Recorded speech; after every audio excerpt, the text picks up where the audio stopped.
Fight Magazine, Danny Acosta here with John Bones Jones, victorious. Last time you were a headliner, you didn't get the win. You know, you had a disappointing loss against Matt Hamill, even though people saw the videotape and they know.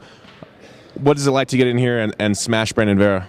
It was really good. That one was almost personal. You know, he talked a lot of trash, and the reason for the aggression and at the weigh-ins and at the stare down. You know, I don't like the trash talk. You know, I said that I would do all the talking in the octagon, and that's exactly what I tried to do.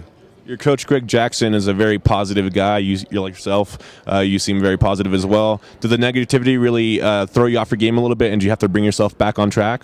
Yeah, it almost threw me off my game. You know, my coaches, they're aware of how young I am in this game, and it was bothering me, to be honest with you. It was, and he's like, John, you know, you're gonna fight talkers, you're gonna fight disrespectful guys, and not everyone's a martial artist and looks at things this way. You know, some guys are trash talkers. So they prepared me to just realize that there's going to be a lot more trash talkers, and we talked about just dealing with them better in the future.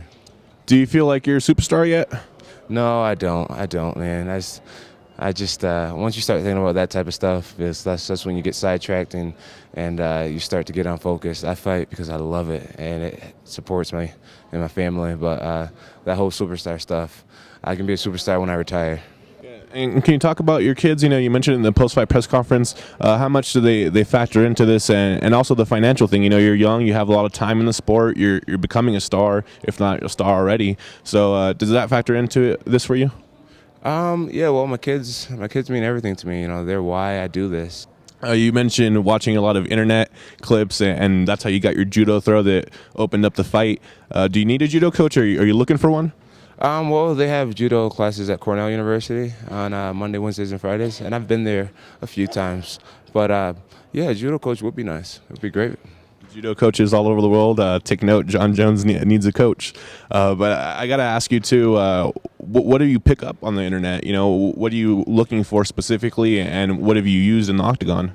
A lot of the techniques that I've done, you know, I can't even recite all of them to you, but a lot of the techniques that I've done have been things that I've seen on the internet.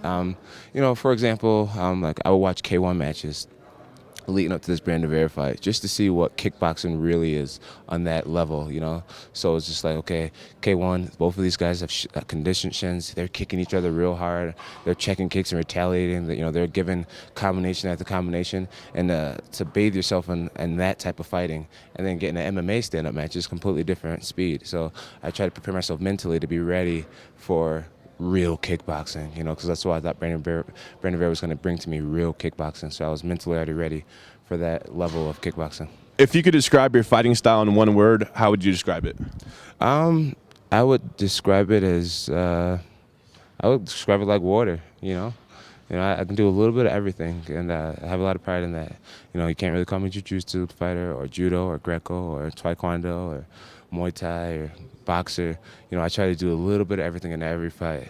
And, my mind is really open, and people teach me techniques. And I take it seriously and take it into consideration, and you might just see it. So. Adapting Bruce Lee's philosophy, John Jones, congratulations on the big win.